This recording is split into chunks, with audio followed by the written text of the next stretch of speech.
إلا الذين يصلون إلى قوم بينكم وبينهم ميثاق،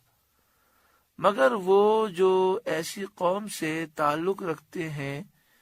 کہ تم میں ان میں معاہدہ ہے، یعنی وہ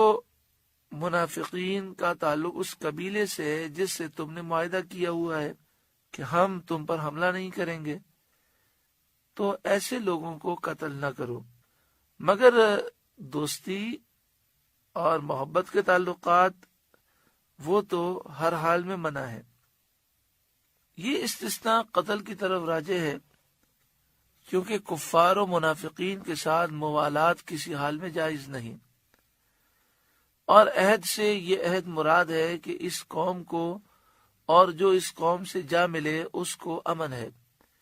جیسا کہ سید عالم صلی اللہ علیہ وسلم نے مکہ مکرمہ تشریف لے جاتے وقت ہلال بن اویمر اسلمی سے معاملہ کیا تھا۔ نبی اکرم صلی اللہ علیہ وآلہ وسلم نے کسی سے یہ کہہ دیا کہ تمہارے لیے امن ہے اور جو تم سے مل جائے اسے بھی امن ہے، تو اگر یہ منافقین اس قوم سے ملے ہوئے ہیں تو ان پر تم حملہ نہ کرو، ہاں تمہیں دوستی رکھنے کی اجازت نہیں ہے۔ او جاؤکم حسغت صدورہم ان یقاتلوکم، یا تمہارے پاس یوں آئیں کہ ان کے دلوں میں سکت نہ رہی کہ تم سے لڑیں،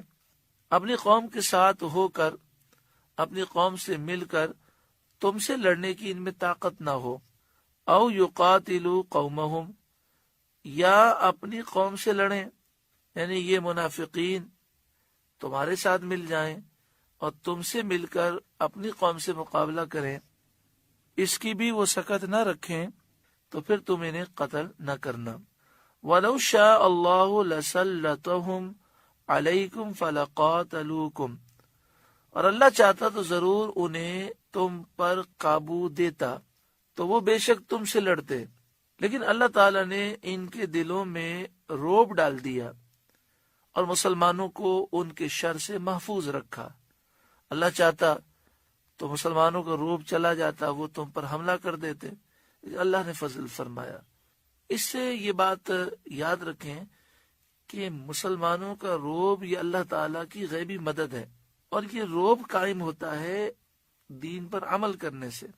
آج مسلمانوں کی تعداد تو کروڑوں میں ہے، 175 کروڑ مسلمان ہیں، 61 اسلامی ملک ہیں، اور کسی ملک کی فوج 5 لاکھ ہے، کسی کی 10 لاکھ ہے، کسی کی 2 لاکھ ہے۔ اگر ٹوٹل کریں تو یہ 50 لاکھ 1 کروڑ سے زائد فوج بنتی ہے۔ مسلمان ایٹمی طاقت ہیں، ہیرے جواہرات، پیٹرول اور دیگر خزانوں کی کانیں مسلمانوں کے پاس ہیں، لیکن گناہ کرنے کی وجہ سے ہمارا رعب ختم ہو گیا، جگہ جگہ ہم پر ظلم کیا جا رہا ہے۔ اللہ تعالی ہمیں سچی پکی توبہ نصیب فرمائے۔ آگے ارشاد فرمایا فَإِنِ اعْتَزَلُوكُمْ فَلَمْ يُقَاتِلُوكُمْ، پھر اگر وہ تم سے کنارہ کریں اور نہ لڑیں، وَأَلْقَوْا إِلَيْكُمُ السَّلَمَ، اور صلح کا پیغام تمہاری طرف وہ ڈالیں، یعنی یہ کفار منافقین تم سے کنارہ کش ہو جائیں، تم سے نہ لڑیں اور تمہیں پیغام دیں صلح کا، فما جعل اللہ لکم علیہم سبیلا، تو اللہ نے تمہیں ان پر کوئی راستہ نہ رکھا، تمہیں اس کی اجازت نہیں ہے کہ تم انہیں قتل کرو، تمہیں ان سے جنگ کرنے کی اجازت نہیں۔ لیکن بعض مفسرین کہتے ہیں کہ یہ حکم آیت فَقْتُلُوا الْمُشْرِكِينَ حَيْثُ وَجَدْتُمُوهُم سے منسوخ ہو گیا، مشرکوں کافروں کو قتل کرو جہاں تم پاؤ، تو اس سے یہ حکم منسوخ ہو گیا۔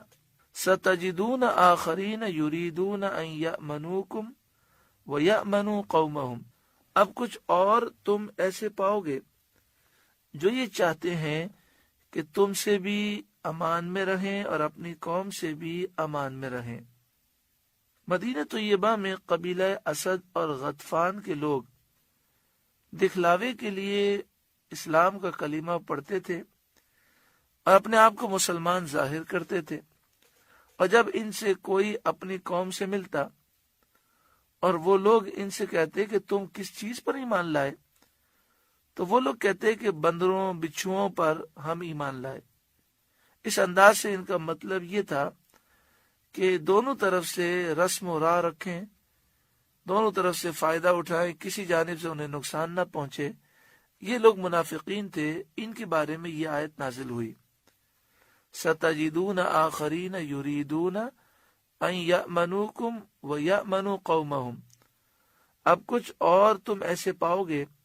جو یہ چاہتے ہیں کہ تم سے بھی امن میں رہیں اور اپنی قوم سے بھی امن میں رہیں۔